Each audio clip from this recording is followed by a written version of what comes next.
ತಂದೆ ಮತ್ತು ಮಗನ ವಯಸ್ಸಿನ ಅನುಪಾತ 3:2 ಆಗೈತಿ. ಅವರ ವಯಸ್ಸುಗಳನ್ನು ಸೂಚ್ಯ ಸಂಖ್ಯೆಗಳ ಗುಣಲಬ್ಧ 486 ಆಗಿದ್ರ 5 ವರ್ಷಗಳ ನಂತರ ಅವ್ರ ವಯಸ್ಸಿನ ಅನುಪಾತ ಎಷ್ಟು ಅಂತ ಕೇಳ್ಯಾರ. ನೋಡ್ರಿ, ಫಾದರ್ ಮತ್ತು ಸಣ್ಣಿನ ವಯಸ್ಸಿನ ರೇಷಿಯೋ ಎಷ್ಟೈತಿ? 3x:2x ಐತಿ. ಇವ್ರ ಪ್ರಾಡಕ್ಟ್ ಎಷ್ಟಾಕತಿ? 6x². ಇದ್ರ ವ್ಯಾಲ್ಯೂ ಎಷ್ಟು ಕೊಟ್ಟಾನ ನಮ್ಗೆ? 486 ಕೊಟ್ಟಾನ. x² ಎಷ್ಟಾಯ್ತು? 81 ಆಯ್ತು. ಎಕ್ಸ್ ವ್ಯಾಲ್ಯೂ ಎಷ್ಟಾಗತ್ತೆ ಇಲ್ಲಿ? 9 ಆಯ್ತು. ಹಂಗಾದ್ರ ಫಾದರ್ ಮತ್ತು ಸಣ್ಣಿನ ವಯಸ್ಸಿನ ರೇಷಿಯೋ ಎಷ್ಟಾಗತ್ತೆ? 9 3 27, 9 2 18. ಇದಕ್ಕೆ +5 ಕೂಡಿಸಿದ್ವಿ ಅಂದ್ರೆ ರೇಷಿಯೋ ಏನಾಗೈತಿ? ಇದು 32 ಆದ್ರೆ ಇದು 23 ಆಗುತ್ತೆ. ಅಂದ್ರೆ ಆಪ್ಷನ್ ಇಲ್ಲಿ ಸಿ ಕರೆಕ್ಟ್ ಆನ್ಸರ್ ಆಗುತ್ತೆ. ಎ 54,000 ಬಂಡವಾಳದೊಂದಿಗೆ ಒಂದು ವ್ಯವಹಾರವನ್ನು ಆರಂಭಿಸ್ತಾನೆ. 4 ತಿಂಗಳ ನಂತರ ಬಿ ಮತ್ತು 6 ತಿಂಗಳ ನಂತರ ಸಿ ಪಾಲುದಾರರಾಗಿ ಸೇರಿದರು. ವರ್ಷದ ಕೊನೆಯಲ್ಲಿ ಲಾಭವನ್ನು 1:4:5 ಅನುಪಾತದಲ್ಲಿ ಹಂಚಲಾಯಿತು. ಬಿ ಮತ್ತು ಸಿ ಹೂಡಿದ ಬಂಡವಾಳ ನಡುವಿನ ವ್ಯತ್ಯಾಸ ಕಂಡಿಡ್ರಿ ಅಂತ ಕೇಳಿರಿ. ನೋಡ್ರಿ, ಎ ಬಿ ಸಿ ಇನ್ವೆಸ್ಟ್ಮೆಂಟ್ ಎಷ್ಟೈತಿ? ಎದು 54,000 ಅಂತ ಕೊಟ್ರೆ, ಬಿ ಇದು ಎಕ್ಸ್ ಅಂತ ತೊಗೊಂತೀನಿ, ಸಿ ಇದು ವಾಯ್ ಅಂತ ತೊಗೊಂತೀನಿ. ಟೈಮ್ ಏನು ಕೊಟ್ಟನ? ಎ 12 ತಿಂಗಳು ಇನ್ವೆಸ್ಟ್ ಮಾಡಿದ್ರೆ ಬಿ 4 ತಿಂಗಳ ನಂತರ ಬಂದೈತಿ ಅಂದ್ರೆ ಎಷ್ಟು ತಿಂಗಳು ಇನ್ವೆಸ್ಟ್ ಮಾಡ್ತಾನೆ? 8 ತಿಂಗಳ. ಸಿ ಏನ್ ಮಾಡಿನ 6 ತಿಂಗಳ ನಂತರ ಬಂದಾನ ಅಂದ್ರೆ 6 ತಿಂಗಳು ಇನ್ವೆಸ್ಟ್ ಮಾಡ್ತಾನೆ. ಪ್ರಾಫಿಟ್ ರೇಷಿಯೋ ಏನೈತಿ ಇಲ್ಲಿ? 1:4:5 ಕೊಟ್ಟನ. ಇಲ್ಲಿ ಏನಾಗುತ್ತೆ? Investment ratio profit divided by time ಆಗುತ್ತೆ. ಹಂಗಾದ್ರೆ A investment, B investment, C investment ಏನಾಗುತ್ತೆ ಇಲ್ಲಿ? 1/12, ಇದು 4/8 ಆಗುತ್ತೆ. ಇದು 5/6 ಆಗುತ್ತೆ. LCM ಎಷ್ಟಾಗುತ್ತೆ ಇಲ್ಲಿ? 24 ಆಗುತ್ತೆ. ಅಂದ್ರೆ ಇದು 12 2 24, 8 3 24, 6 4 24 ಆಗುತ್ತೆ. 2:12:20 ಬಂತು. 2 1 2 6 2 10 ಆಯ್ತು. ಅಂದ್ರೆ 1:6:10 ಏನತ್ತಿದೆ? ಇನ್ವೆಸ್ಟ್ಮೆಂಟ್ ರೇಷಿಯೋ ಆಯ್ತು. ಈ ಒಂದ್ರ ವ್ಯಾಲ್ಯೂ ಏದು ಎಷ್ಟು ಕೊಟ್ರೆ ಇನ್ವೆಸ್ಟ್ಮೆಂಟ್? 54,000 ಕೊಟ್ರೆ, ಇವೆರಡು ನಡುವಿನ ವ್ಯತ್ಯಾಸ ಎಷ್ಟಾಗತ್ತೆ? 4 ಆಗುತ್ತೆ. ಅಂದ್ರೆ 54,000 ಇಂಟು 4 ಮಾಡಿದ್ರೆ ಎಷ್ಟಾಗತ್ತೆ? 2,16,000 ವ್ಯತ್ಯಾಸ ಬರ್ತೈತಿ. ಆಪ್ಷನ್ ಸಿ ಕರೆಕ್ಟ್ ಆನ್ಸರ್ ಆಗುತ್ತೆ. ಒಂದು ವ್ಯವಹಾರದಲ್ಲಿ ಎ ಮತ್ತು ಬಿ ಅವರ ಹೂಡಿಕೆಗಳ ಅನುಪಾತ 14:15 ಆಗಿದ್ದ ವರ್ಷದ ಕೊನೆಯಲ್ಲಿ ಅವರ ಲಾಭದ ಅನುಪಾತ 2:5 ಆಗೈತಿ. ಎ ತನ್ನ ಹಣವನ್ನು 3 ತಿಂಗಳು ಹೂಡಿಕೆ ಮಾಡಿದ್ರೆ ಬಿ ತನ್ನ ಹಣವನ್ನು ಎಷ್ಟು ಸಮಯ ಹೂಡಿಕೆ ಮಾಡ್ತಾನೆ ಅಂತ ಕೇಳಲಿ. ನೋಡ್ರಿ, ಎ ಮತ್ತು ಬಿ ಇನ್ವೆಸ್ಟ್ಮೆಂಟ್ ರೇಷಿಯೋ ಏನೈತಿ? 14:15 ಐತಿ. ಟೈಮ್ ಏನೈತಿ? ಇದು 3 ತಿಂಗಳು ಇನ್ವೆಸ್ಟ್ ಮಾಡಿದ್ರೆ ಎಕ್ಸ್ ತಿಂಗಳು ಇನ್ವೆಸ್ಟ್ ಮಾಡ್ಯಾನ. ಪ್ರಾಫಿಟ್ ರೇಷಿಯೋ ಏನು ಕೊಟ್ಟನ? 2:5 ಕೊಟ್ಟನ. ಇಲ್ಲಿ ಏನಾಗುತ್ತೆ? Investment into time is equal to profit ಆಗುತ್ತೆ. ಅಂದ್ರೆ 14 × 3 divided by 15 × X is equal to ಏನಾಗುತ್ತೆ? 2/5 ಆಗುತ್ತೆ. 5 1 5 3 3 1 3 2 1 2 7. ಅಂದ್ರೆ ಎಕ್ಸ್ ಇಸ್ ಈಕ್ವಲ್ ಟು ಎಷ್ಟು ಬಂತು?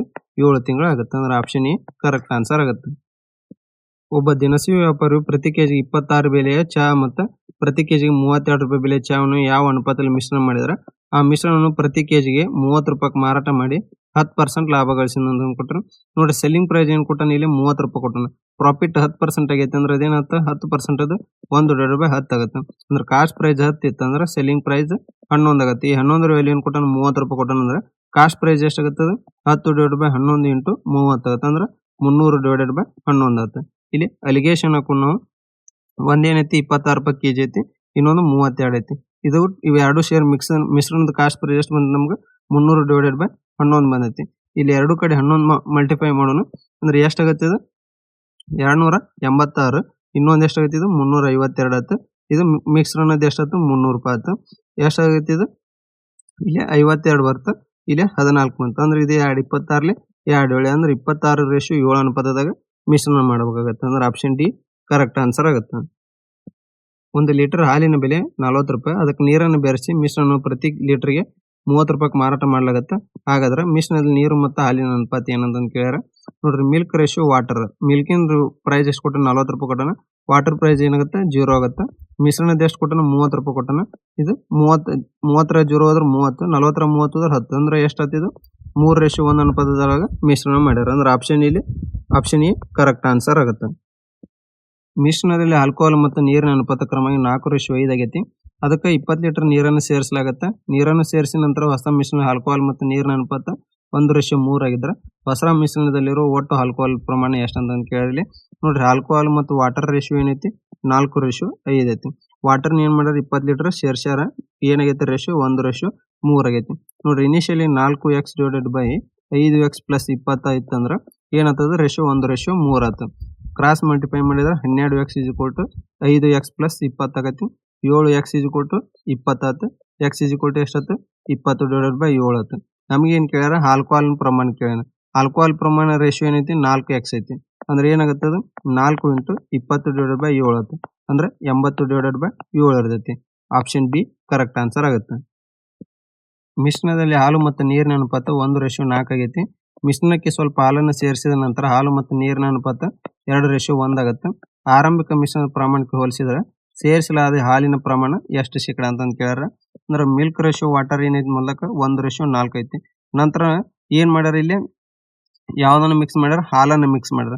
ಹಾಲನ್ನ ಕೂಡಿಸಿದ ರೇಷಿಯೋ ಏನಾಗೈತಿ 2:1 ಆಗೈತಿ. ನಮ್ಗೆ ಏನ್ ಆಗ್ಬೇಕಿತ್ತು ಇಲ್ಲಿ ವಾಟರ್ ರೇಷಿಯೋ ಸೇಮ್ ಆಗ್ಬೇಕಿತ್ತು. ಹಂಗಾದ್ರೆ ಇದಕ್ಕೆ 4 ಮಲ್ಟಿಫೈ ಮಾಡೋಣ. ಏನಾಗುತ್ತೆ ಮಿಲ್ಕ್ ರೇಷಿಯೋ ವಾಟರ್ 1:4, ಇದು ಎಷ್ಟಾಯ್ತು 8:4 ಆಯ್ತು. ಇಲ್ಲಿ ಎಷ್ಟು ಜಾಸ್ತಿ ಆಯ್ತು 7 ಜಾಸ್ತಿ ಆಯ್ತು.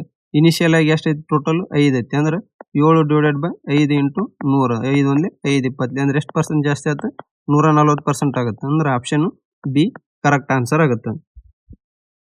ಪ್ರತಿ ಕೆಜಿಗೆ 60 ರೂಪಾಯಿ ಬೆಲೆ ಅಕ್ಕಿಯನ್ನು ಎಷ್ಟು ಕಿಲೋಗ್ರಾಂ ಪ್ರಮಾಣದ ಪ್ರತಿ ಕೆಜಿಗೆ 42 ರೂಪಾಯಿ ಬೆಲೆ 24 ಕಿಲೋಗ್ರಾಂ ಅಕ್ಕಿಯೊಂದಿಗೆ ಮಿಶ್ರಣ ಮಾಡಬೇಕು.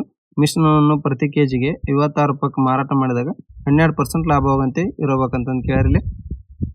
ನೋಡ್ರಿ ಏನಾಗೈತಿ ಇಲ್ಲಿ ನಮ್ಗೆ 56 ರೂಪಾಯಿಗೆ ಮಾರಾಟ ಮಾಡ್ಯಾರ ಅಂದ್ರೆ ಕಾಸ್ಟ್ ಪ್ರೈಸ್ ಏನಾಗೈತಿ ಇಲ್ಲಿ 12% ಪ್ರಾಫಿಟ್ ಮಾರ್ಯಾರ. 12% ಏನಾಗತ್ತೆ ಇಲ್ಲಿ 3/25 ಆಗುತ್ತೆ. ಕಾಸ್ಟ್ ಪ್ರೈಸ್ 25 ಇತ್ತಂದ್ರೆ ಸೆಲ್ಲಿಂಗ್ ಪ್ರೈಸ್ ಎಷ್ಟಾಗುತ್ತೆ 28 ಆಗುತ್ತೆ. 28 ವ್ಯಾಲ್ಯೂ ಏನು ಕೊಟ್ಟನ 56 ರೂಪಾಯಿ ಕೊಟ್ಟನ ಅಂದ್ರೆ ಇಂಟು 2 ಆಗೈತಿ. ಇಂಟು 2 ಮಾಡಿದ್ರೆ ಕಾಸ್ಟ್ ಪ್ರೈಸ್ ಎಷ್ಟಾಯ್ತು ಮಿಶ್ರಣದ 50 ರೂಪಾಯಿ ಆಯ್ತು. ಒಂದರದ್ದು ಎಷ್ಟೈತಿ ಕಾಸ್ಟ್ ಪ್ರೈಸ್ 60 ಐತಿ, ಇನ್ನೊಂದ್ರ ಎಷ್ಟೈತಿ 42 ಐತಿ. ಮಿಶ್ರಣದ ಎಷ್ಟು ಬಂದೈತಿ 50 ಬಂದೈತಿ. ರೇಷಿಯೋ ಏನಂತಿದು ಇದು 8:10 ಅಂದ್ರೆ ಎಷ್ಟಾಗುತ್ತೆ 2 4 2 5 ಆಯ್ತು. ಇಲ್ಲಿ ಈ 5 ವ್ಯಾಲ್ಯೂ ಕೊಟ್ಟನ ನಮ್ಗೆ ಎಷ್ಟು ಕೊಟ್ಟನ 24 kg ಕೊಟ್ಟನ ಅಂದ್ರೆ ಎಷ್ಟಾಗುತ್ತೆ ಇದು ಎಷ್ಟು ಮಲ್ಟಿಪ್ಲೈ ಆಗುತ್ತೆ 5 4 20 5 8 40. ಇದಕ್ಕೆ ಇಂಟು 4.8 ಮಾಡಿದ್ರೆ ಎಷ್ಟು ಕೆಜಿ ಆಗುತ್ತೆ 4 8 32 4 4 16 ಅಂದ್ರೆ 19.2 kgಯನ್ನು ಮಿಶ್ರಣ ಮಾಡಬೇಕಾಗುತ್ತೆ. ಅಂದ್ರೆ ಆಪ್ಷನ್ ಸಿ ಕರೆಕ್ಟ್ ಆನ್ಸರ್ ಆಗುತ್ತೆ. 900 ಗ್ರಾಂ ಮಿಶ್ರಣದಲ್ಲಿ ಹಿಟ್ಟು ಸಕ್ಕರೆ ಮತ್ತು ಬೆಣ್ಣೆ ಇವೆ. ಈ ಮಿಶ್ರಣದಲ್ಲಿ ಹಿಟ್ಟಿನ ಪ್ರಮಾಣ ಸಕ್ಕರೆ ಪ್ರಮಾಣಕ್ಕಿಂತ 3 ಪಟ್ಟು ಐತಿ. ಅಂದ್ರೆ ಏನಾಗತ್ತೆ ಇದು ಫ್ಲೋರ್ ಏನೈತಿ ಶುಗರ್ ಕಿನ್ ಎಷ್ಟು ಪಟ್ಟು ಐತಿ 3 ಪಟ್ಟು ಐತಿ. ಅಂದ್ರೆ 3:1 ಆಯ್ತು. ಆಮೇಲೆ ನೋಡ್ರಿ ಹಾಗೂ ಸಕ್ಕರೆ ಪ್ರಮಾಣವು ಬೆಣ್ಣೆ ಪ್ರಮಾಣಕ್ಕಿಂತ 2 ಪಟ್ಟು. ಇಲ್ಲಿ ಏನಾಗತ್ತೆ ಇಲ್ಲಿ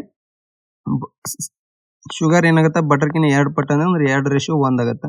ಆಮೇಲೆ ಏನ್ ಕೊಟ್ಟಾರ ಹಿಟ್ಟಿನ ಪ್ರಮಾಣವನ್ನ ಕಂಡಿಡ್ರಿ ಅಂತಂದು ಕೇಳ್ಯಾರ. ಇಲ್ಲೇನೈತಿ ಮಗಳಿನ ರೇಷಿಯೋ ಬರ್ಕೊಂಡು 3 2 6 2 1 2 1 1 1 ಟೋಟಲ್ ಎಷ್ಟಾಯ್ತು 9 ಆಯ್ತು. ಈ 9 ವ್ಯಾಲ್ಯೂ ಏನು ಕೊಟ್ಟನು 900 ಗ್ರಾಮ್ ಕೊಟ್ಟನು.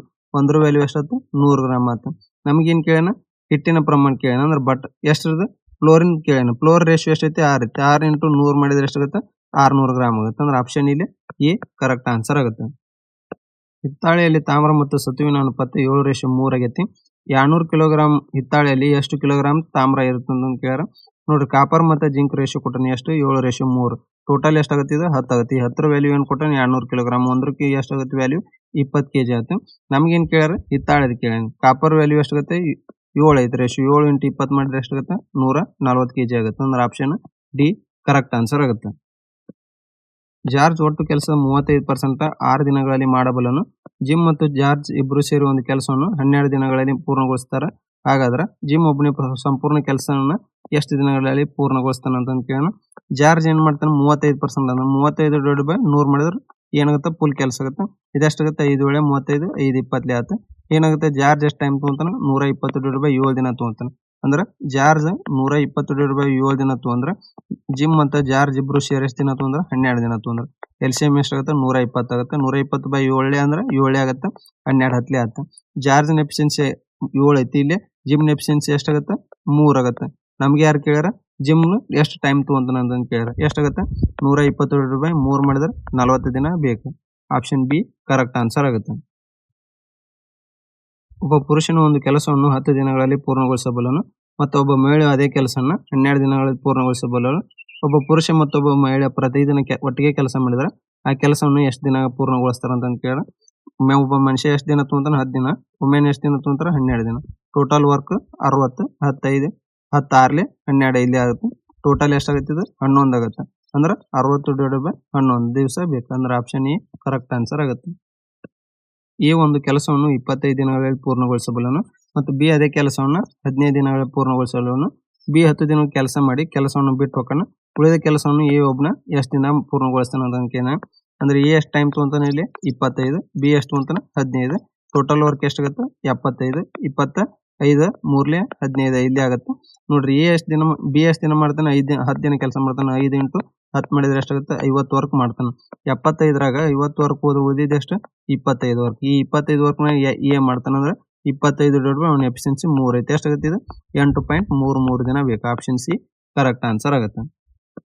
10 ಮಹಿಳೆಯರು ಒಂದು ಕೆಲಸವನ್ನು 6 ದಿನಗಳಲ್ಲಿ ಪೂರ್ಣಗೊಳಿಸಬಲ್ಲರು ಮತ್ತು 6 ಪುರುಷರು ಅದೇ ಕೆಲಸವನ್ನು 5 ದಿನಗಳಲ್ಲಿ ಪೂರ್ಣಗೊಳಿಸಬಲ್ಲರು. ಎಲ್ಲಾ ಪುರುಷರು ಮತ್ತು ಮಹಿಳೆಯರು ಒಟ್ಟಾಗಿ ಕೆಲಸ ಮಾಡಿದರೆ ಆ ಕೆಲಸವನ್ನು ಎಷ್ಟು ದಿನಗಳಲ್ಲಿ ಪೂರ್ಣಗೊಳಿಸ್ತಾರೆ ಅಂತ ಕೇಳ್ಯಾರ. ನೋಡ್ರಿ 10 ಮಹಿಳೆಯರು ಎಷ್ಟು ದಿನ ಕೆಲಸ ಮಾಡ್ತಾರೆ 6 ದಿನ ಮಾಡಿದ್ರೆ ಈಸ್ ಈಕ್ವಲ್ ಟು 6 ಮನುಷ್ಯರು ಎಷ್ಟು ದಿನ ಕೆಲಸ ಮಾಡ್ತಾರೆ 5 ದಿನ ಮಾಡ್ತಾರೆ. 6 6 ಕ್ಯಾನ್ಸಲ್ 5 ಓನ್ಲಿ 5 ಆಡ್ಲಿ ಆಯ್ತು. ಇಲ್ಲಿ ಏನಾಗುತ್ತೆ women divided by men efficiency ಎಷ್ಟಾಗುತ್ತೆ 1:2 ಆಯ್ತು. ಟೋಟಲ್ ವರ್ಕ್ ಏನಾಗುತ್ತೆ ಇಲ್ಲಿ 10 ಇಂಟು 1 ಇಂಟು 6 ಮಾಡಿದ್ರೆ ಎಷ್ಟಾಗುತ್ತೆ 60 ಆಯ್ತು. ಈ ಟೋಟಲ್ 60 ವರ್ಕ್ನ ಉಷ್ಟು ಮಹಿಳೆಯರು ಮತ್ತು ಉಷ್ಟು ಪುರುಷರು ಶೇರ್ ಮಾಡ್ತಾರಂದ್ರೆ ಏನಾಗುತ್ತೆ time is equal to 60 divided by ಎಷ್ಟು ಮಹಿಳೆಯರ 10 ಮಹಿಳೆಯರ ಅದ್ರ ಅವ್ರ ಎಫಿಷಿಯನ್ಸಿ 1 ಐತೆ ಅಂದ್ರೆ 10 ಆಯ್ತು. ಪ್ಲಸ್ ಪುರುಷರು 6 ಜನ ಆದ್ರೆ ಅವ್ರ ಎಫಿಷಿಯನ್ಸಿ 2 ಐತೆ ಅಂದ್ರೆ 6 2 12 ಆಯ್ತು. ಅಂದ್ರೆ 60 ಡಿವೈಡೆಡ್ ಬೈ ಎಷ್ಟಾಯ್ತು 22 ಆಯ್ತು. ಅಂದ್ರೆ ಆಪ್ಷನ್ ಎ ಕರೆಕ್ಟ್ ಆನ್ಸರ್ ಆಗುತ್ತೆ. ವಿರಾಟ್ ಒಂದು ಕೆಲಸವನ್ನು 30 ದಿನಗಳಲ್ಲಿ ಪೂರ್ಣಗೊಳಿಸಬಲ್ಲನು. ಅದೇ ಕೆಲಸವನ್ನು ಪೂರ್ಣಗೊಳಿಸಲು ಡೇನಿಯಲ್ ವಿರಾಟ್ಗಿಂತ 60% ಹೆಚ್ಚು ಕಾರ್ಯಕ್ಷಮನಾಗಿದ್ದಾನೆ. ಹಾಗಾದ್ರೆ ಡೇನಿಯಲ್ ಒಬ್ಬನೇ ಆ ಕೆಲಸನ ಪೂರ್ಣಗೊಳಿಸಲು ಎಷ್ಟು ಸಮಯ ತೆಗೆದುಕೊಳ್ತಾನೆ ಅಂತ ಕೇಳೋಣ. ನೋಡ್ರಿ ವಿರಾಟ್ನ ಎಫಿಷಿಯನ್ಸಿ 100 ಇತ್ತಂದ್ರೆ ಡೇನಿಯಲ್ ಎಫಿಷಿಯನ್ಸಿ ಎಷ್ಟಾಗುತ್ತೆ 60% ಜಾಸ್ತಿ ಅಂದ್ರೆ 160 ಆಗುತ್ತೆ. 0 ಕ್ಯಾನ್ಸಲ್ ಮಾಡಿದ್ರೆ ಏನಾಗುತ್ತೆ ಎಫಿಷಿಯನ್ಸಿ ರೇಷಿಯೋ 8:5 ಆಗುತ್ತೆ. ಟೋಟಲ್ ವರ್ಕ್ ಏನಾಗುತ್ತೆ ಟೈಮ್ ಇಂಟು ಎಫಿಷಿಯನ್ಸಿ ಆಗುತ್ತೆ ಅಂದ್ರೆ 30 ಇಂಟು 5 ಆಗುತ್ತೆ. ಅಂದ್ರೆ ಎಷ್ಟಾಯ್ತು 150 ವರ್ಕ್ ಆಗುತ್ತೆ. ಈ 150 ವರ್ಕ್ನ ಯಾರು ಮಾಡ್ತಾರೆ ಡೇನಿಯಲ್ ಮಾಡ್ತಾನೆ ಅಂದ್ರೆ 150 ಡಿವೈಡೆಡ್ ಬೈ 8 ಆಗುತ್ತೆ. ಅಂದ್ರೆ ಆಪ್ಷನ್ ಇಲ್ಲಿ ಎ ಕರೆಕ್ಟ್ ಆನ್ಸರ್ ಆಗುತ್ತೆ.